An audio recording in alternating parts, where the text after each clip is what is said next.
Tātou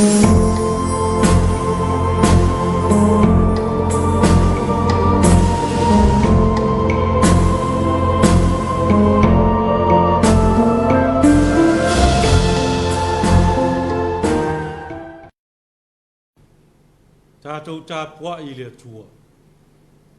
O maia, ia tātou wālalanga fia I le ali. Ia tātou wālalanga I le papa o lo tātou olatanga. Ia tātou o atu I ona luma ma le viinga. Ia tātou wālalanga ia te ia I pese. O le te talo mo le nganga pa ia, tātou wifo ma te talo I le atua. Le atua silisili e selo mātou tamae whaavavau. O lau o fio lava o le atua foa na whaia le langi ma le lololangi. Ua mou mali atu le malamalama sa whenga iai sa moa ma whiau ai maise o le whamanatuina o le kirisimasi o le nei tausanga. Peitai le atua lo mātou tamā e le mawhai o na tuua ai le ngā luenga whai pea a sa moa o le vii ma le whamanuina o lau o fio e ofo ina atu le atua lo mātou tamā. Lea ua mātou te talo a fio mai ala lo nganga pa ia, tau tolo ino mātou tangata tāpuai, ina i o mātou whai ai le nei tāpuai ngai le awa, ma le mingau e te tauai, I uai mea uma le whasirisiri ina o lo lava viinga. Mātou te talo e ala ia Jesu ke liso lo mātou ali ma le whaola. Amen. Mo le whaita wina o le tusi pa ia. Tusi filfilia mai le whengainga fou. Tala le leina whaamawina e luka lo na mata upo e ono. Ai au te whaita wina le whai upo e tolu se fulu ma le lima. Ma le whai upo e tolu se fulu ma le ono. Luka lo na mata upo e ono. Au lona whai upo e tolu se fulu ma le lima. Ma le whai upo e tolu se fulu ma le ono. Whaafafonga o te toe whaita wina. Pei tai o tou, I o tou alolo whātu e o whai o tou mō lātou fili. Ma I anga lele yatu, ma I awatu tupe no noina. Au ole whaamo e moi se me tasi e au mai. E tele ailo o tou tau, e vea foi o tou ma whanau o le sirisiri ese. Wao ia le anga malu, ye anga vale. A toa mae a mi o le anga. O le nei, ia muti vale lo o tou alofa, pe o na alofa muti vale o lo o tou tamā. Wha manu ia mai le atu e ala le tātou whaitau ma whaalongo longo ia nā fiongo pa ia. Tu mau atu pe ia te ia le viinga e whaavau lava. Amen. O le launga le suafa ma malu o le atua le tamā le alo ma le nganga pa ia.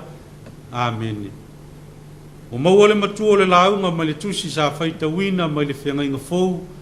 Luka lo na mata upo e ono. Whaonga ina le whai upo e tolu se fulu ma le lima e whaima matua. Whaafafonga o te toe whaita wina. Ia o tou alolo whātu e o whai o tou mo lātou fili. Au o le whaamo e moi se me tasi e au mai. E tele ailo o tou taui. E vea foi o tou ma whanau o le sirisiri ese. O le manatu au tū o le launga. O sau mea alofa tā ua. O sau mea alofa tā ua. Your greatest gift. E manino lava le pepe o le kirisimasi. O le mea alofa siri leo le ne kirisimasi. O le mea alofa le atua e whaolaina ai tātou. O lo nalo pele e tō tasi. O liu tino tangata. E tongi o la ina i tātou tangata ngasala. Ma le lalolangi atoa. Ta tia ia le mea alofa le atua wae le fesiringia. Ai o le ala se tā mea alofa.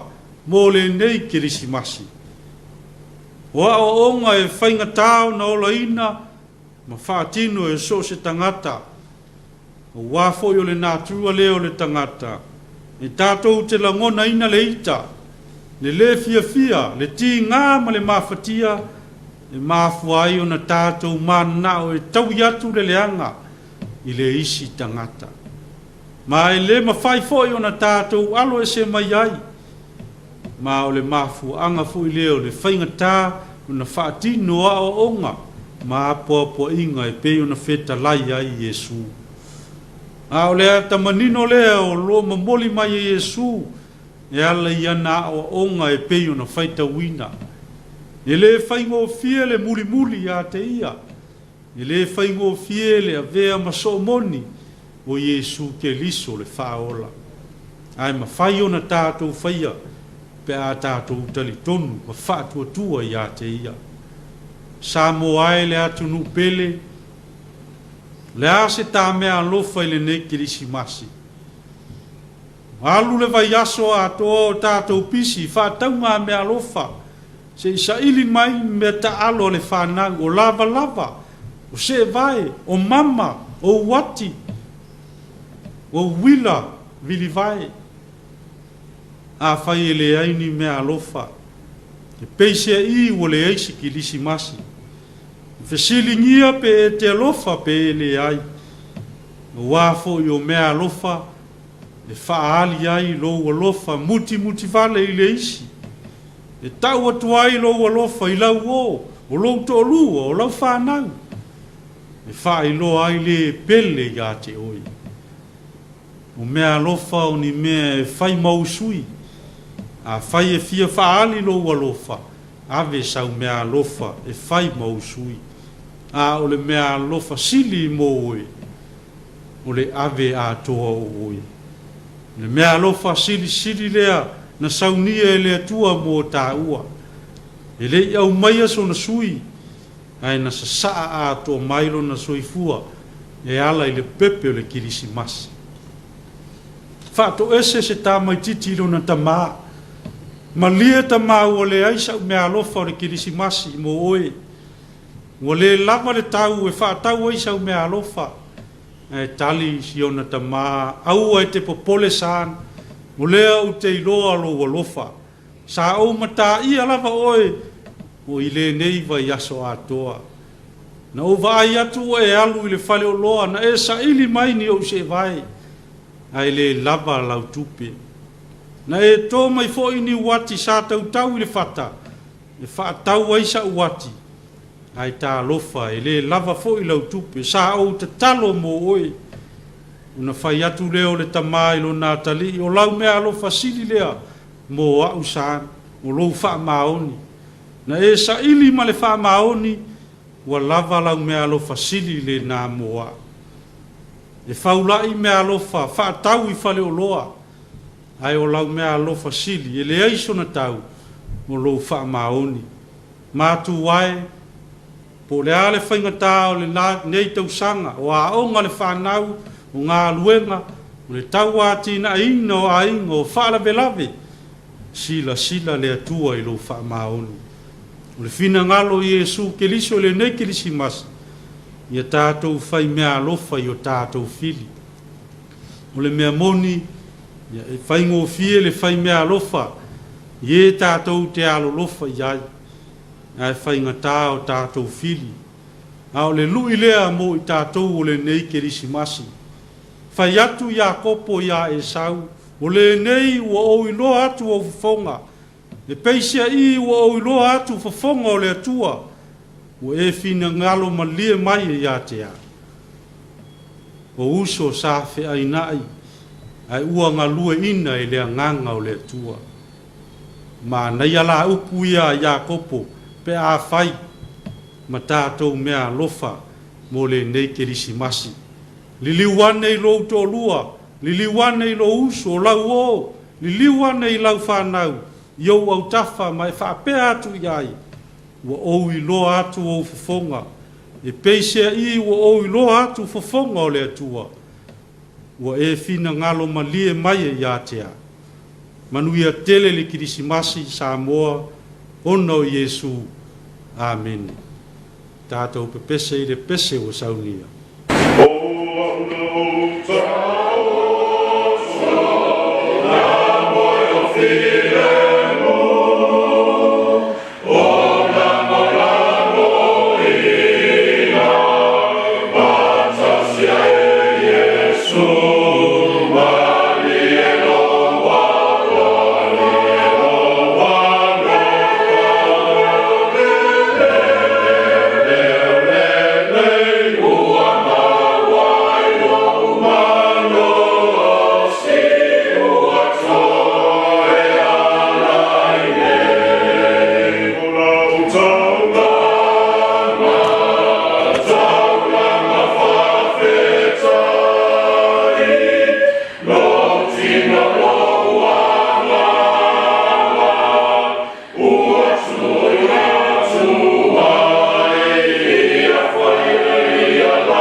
whaafitai whaatosenga matui nātou tātou mana o i le atua. Tātou wifo matatalo i le atua. Le atua e lo mātou tamau i le langi, le atua o le ola, le atua mālosi, o le atua o le vavau e o lava i le whaavavau. O tua na i le māla malama fōtua i mai le pōngisa, a lo tū mau pēa lo lava alofa tuli tuli loa i a Samoa atoa. Whaafeta i le mālosi ma le ola, whaasoasoa mai pēa mo i mātou, o lo tamau a inga e ala ese mai, tino mafau ma le anganga. Mātou taunu mai ti ute whai uole nei tau sanga. Tari tonu sa whenga i pēi mātou ma le mau tonu ma le popole vale i nisi o taimi. Ai whawhetai te lele atua no loua nganga pa ia. Tai ina i pēi mātou ma whisoso ani mai iso mātou vai. Lea ua mātou taunu mai ai ma le manuia ma le file mu. E uile nei vai tau le pipisi ai o le whamaioti le larolangi, ai mātou te whawhitai o lo pui a pēa Samoa e o ao anga le lei. Sili la mātou whawhitai, lo walo pelo Yesu ke liso na maliu ma toi soi fua, manu malo mai le oti ma le tuunga mau, mātou mau ai le olo. Lau a fio e sao ma tonu au whamasinonga uma. E uina le ato tolo mātou wola tau ma whai atu. Au lo e alofa ina pēa i mātou i le alofa, sili mātou toa. Wha mangalo i o mātou manatu whali tangata. E awhia i le moni o lautala le lei. Wha mangalo i a Samoa ma le lalolangi atoa, ma ona tangata pe a whai o whatumulima. Se au nanga e ofo ina atu mo lau o fio le tuolo mātou tama. A mai pēa la ua fio i mātou i lona sala mō wha maoni, fuli tua i leanga, ai loto atu i la ua fio malo fina ngana. Le atua o manuia, la ua fio e malie ai o mātou loto i mea le uma. Wha manuia i se o mātou atu nu o Samoa, mai lava i tina ma ta mā mātutua. O tai whaale kālesia, tai whaale malo, tai whaale nu, tai whaale ainga. Ia o ina pēa i mātou e loa nganga pa ia, ina ia taula whai uma i le nganga o lau fio. A maise le nei vai tau le whamana tuine o le kilisi masi, ia malu pui a pēa i mātou e ua au whaola. O a fo ini fuanga whaatau to oto le tangata lava ia nga le lei lau fio. Whaatupu ina pēa le fia, ina ia maua i pēa e Samoa se kilisi masi manuia mai lau fio. A fia i o le lalolangi le wha mai whainga tā ma le matautia. O mātou te talo le atua e lei lava so mātou poto. Lei lava se malosi a wae pule au lau fio. Mātou te talo le atua vave mai a se aso ta fia se aile nei wha mai whainga tā malunga o tangata. Pui pēa i mātou uma, tina ma ta mā tutua, se i o lava i whana witi. E o au whaola mai le file e taula malama, ne i o mātou maua i pēa se kirisi mase fia, au ria atu le lātau sanga fōu, le manuia mai lau fio. Le atua lo mātou ta mātou te talo ia. Le manuia ma le file e mua lau fio le atua lo mātou ta mā. Le lofa sili ese o Yesu ke liso lo mātou o li whaola. Ma le mafutanga whai pēa ma lo lava nganga pa ia tu mau mai le ilungo o Samoa ma le lalolangi atoa. Ne ise i le whaavavau lava. Amen.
Amen.